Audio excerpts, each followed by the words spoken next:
ദൈവനാമത്തിന് മഹത്വം ഉണ്ടാകട്ടെ. അഗാപ്പെ ഫാമിലിയിലേക്ക് എല്ലാവർക്കും സ്വാഗതം. ജൂഹി, കഴിഞ്ഞ പ്രാവശ്യം നമ്മൾ സംസാരിച്ചത് പ്രാർത്ഥന എന്ന വിഷയത്തെ പറ്റിയാണല്ലോ. അതെ. അപ്പൊ പ്രാർത്ഥന എന്ന വിഷയത്തിനോടൊപ്പം തന്നെ ഒഴിച്ചുകൂടാനാവാത്തൊരു വിഷയമാണ് വിശ്വാസം എന്നുള്ളത്, അല്ലെ?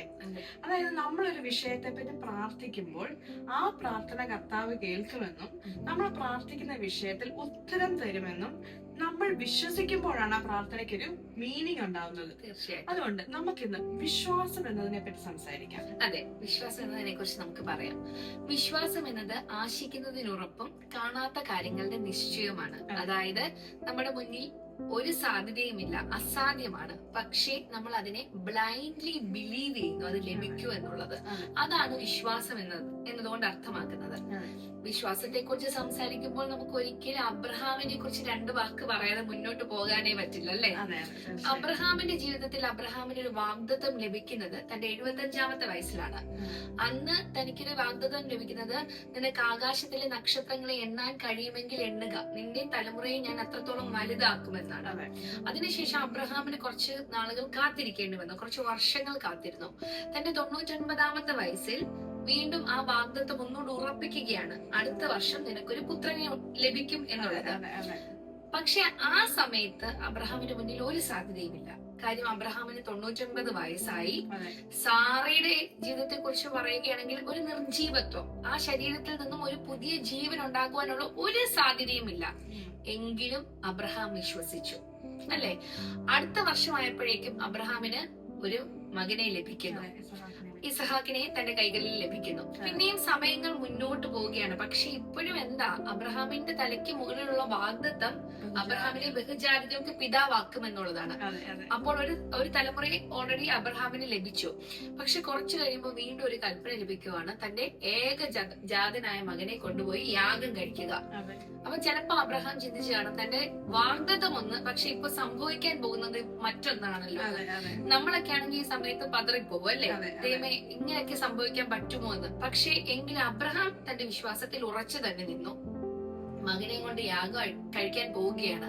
അപ്പൊ പോകുന്ന വഴിയിൽ മകൻ ചോദിക്കുന്നുണ്ട്, എല്ലാം ഉണ്ട് അപ്പ കയ്യില്, പക്ഷെ യാഗമൃഗം എന്ത് ചെയ്യും? അപ്പൊ അബ്രഹാമിന്റെ ഒരു മറുപടി ഉണ്ട്, കർത്താവ് കരുതിക്കൊള്ളാം, അല്ലെ?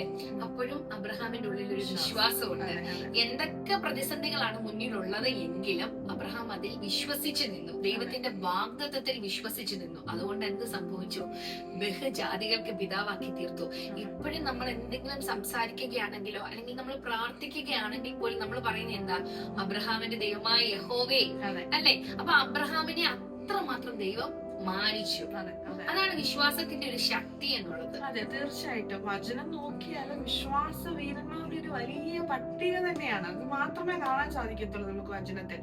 അതുപോലെ എന്റെ മനസ്സിൽ പെട്ടെന്ന് ഓടി വന്നൊരു വിഷയമാണ് യായിറോസിന്റെ വിഷയം, യായിറോസിന്റെ മകൻ.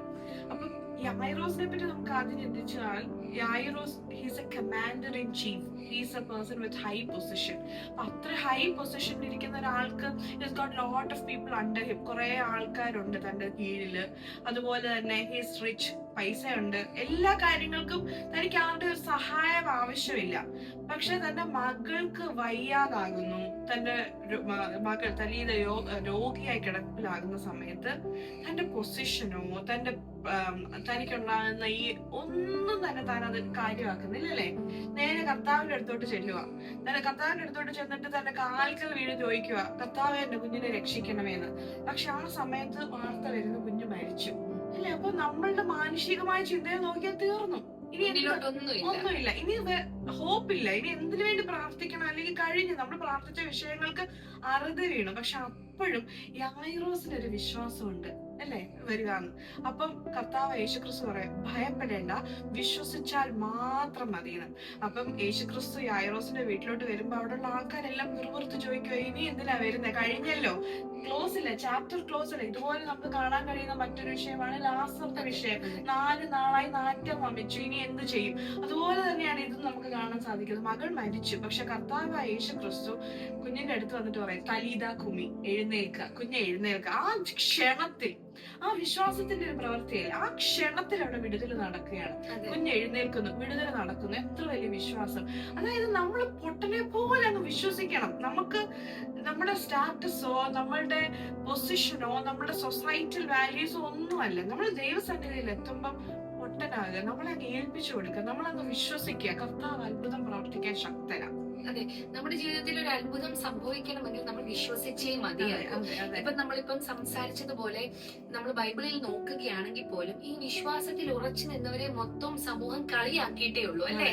കാര്യം മുന്നിലൊരു സാധ്യതയില്ല, പക്ഷെ അവർ ഇപ്പോഴും വിശ്വസിക്കുന്നു. അപ്പൊ ആളുകൾ കളിയാക്കും, ആളുകൾ ചിന്തിക്കും അയ്യ ഇവൻ എന്തുവായി പറയുന്നേന്ന്. അപ്പൊ എന്റെ മനസ്സിലോട്ട് ആദ്യം മഹിമി പറഞ്ഞുകൊണ്ടിരുന്നപ്പോ തന്നെ എന്റെ മനസ്സിലോട്ട് ആദ്യം വന്നത് നമ്മുടെ നോഹയുടെ കാലമാണ്. കാര്യം നോഹ ഒരു പെട്ടകം ഉണ്ടാക്കുക. ചിലപ്പോ ആൾക്കാർ ചുറ്റും നിന്ന് പറഞ്ഞാണ് ഇവന് ഭ്രാന്ത, ഇവൻ എന്തുവായി ചെയ്യുന്നത്. കാര്യം മഴയെ കുറിച്ച് കേൾവിയില്ലെന്ന്. പക്ഷെ നോഹ പെട്ടകം ഉണ്ടാക്കുക. എന്തിനാ? ഒരു പ്രളയം വരുന്നു മുന്നിലെന്ന്. ആൾക്കാരോട് പറഞ്ഞപ്പോ ആൾക്കാർ കളിയാക്കി ചിരിച്ചിട്ടേ ഉണ്ടാവുള്ളൂ. അപ്പൊ എനിക്കപ്പോ മനസ്സിലായത് വിശ്വാസത്തിൽ ഉറച്ചു ഉറച്ചു നിൽക്കുമ്പോ സമൂഹം ചിലപ്പോ അവരെ കളിയാക്കും, പൊട്ടരെന്ന് പറയും. പക്ഷെ നമ്മള് കണ്ണു അടച്ച് വിശ്വസിക്കുക. വചനത്തിൽ കർത്താവായ യേശുക്രിസ്തു പോലും പറയുന്നത് നിങ്ങൾക്ക് കടുകുമണിയോളം വിശ്വാസം ഉണ്ടെങ്കിൽ ഈ മലയോട് നീ കടലിൽ പതിക്കാൻ പറഞ്ഞാൽ അത് സംഭവിക്കും എന്നുള്ളതാണ്. ഈ കടുകുമണിയെ എന്തുകൊണ്ടാണ് ദൈവം ഉപമിച്ചതെന്ന് പറഞ്ഞാൽ, ഈ കടുകുമണിയുടെ ഒരു പ്രത്യേകത എന്ന് പറഞ്ഞാൽ അതൊരു ഫുള്ളി ഒക്യുപ്പൈഡ് ആയിട്ടുള്ള ഒരു സീഡാണ്. There is no empty space. അപ്പൊ നമ്മുടെ വിശ്വാസവും അതുപോലായിരിക്കണം, ഫുള്ളി പാക്ഡ് അപ്പ് ആയിരിക്കണം നമ്മൾ ഫെയ്ത്തില്, അല്ലെ? അവിടെ അവിശ്വാസത്തിനോ അല്ലെങ്കിൽ അല്പവിശ്വാസത്തിനോ സ്ഥാനമില്ല. നമ്മൾ പൂർണ്ണമായും ദൈവത്തിൽ ഏൽപ്പിച്ചു കൊടുക്കുക, ദൈവത്തെ വിശ്വസിക്കുക. ചിലപ്പോൾ നമ്മുടെ ഈ വചനം കേട്ടുകൊണ്ടിരിക്കുന്ന ആരെങ്കിലും എന്തെങ്കിലും വിഷയങ്ങൾക്ക് വേണ്ടി കുറെ നാളുകളായി പ്രാർത്ഥിച്ചു കൊണ്ടിരിക്കുന്നതായിരിക്കാം, അല്ലെങ്കിൽ സമൂഹം പറയുന്നുണ്ടായിരിക്കാം ഇനി അതിനപ്പുറമായ ഒന്നുമില്ല, അത് അവസാനിച്ചു, ഇനി പ്രാർത്ഥിക്കേണ്ട എന്നൊക്കെ ആൾക്കാർ പറയുന്നുണ്ടായിരിക്കാം. പക്ഷേ നിങ്ങളുടെ വിഷയങ്ങൾ എന്തും ആയിക്കൊള്ളട്ടെ, നിങ്ങളുടെ മുന്നിലെ സാഹചര്യങ്ങൾ എന്തും കൊള്ളട്ടെ, നിങ്ങൾ വിശ്വസിക്കുക മാത്രം ചെയ്യുക, പ്രാർത്ഥിക്കുക മാത്രം ചെയ്യുക. അങ്ങനെയാണെങ്കിൽ നിങ്ങളുടെ ജീവിതത്തിൽ മഹത്വങ്ങളെ കാണുവാൻ സാധിക്കും. ഈ വചനങ്ങളാൽ ദൈവം നിങ്ങളെ അനുഗ്രഹിക്കട്ടെ.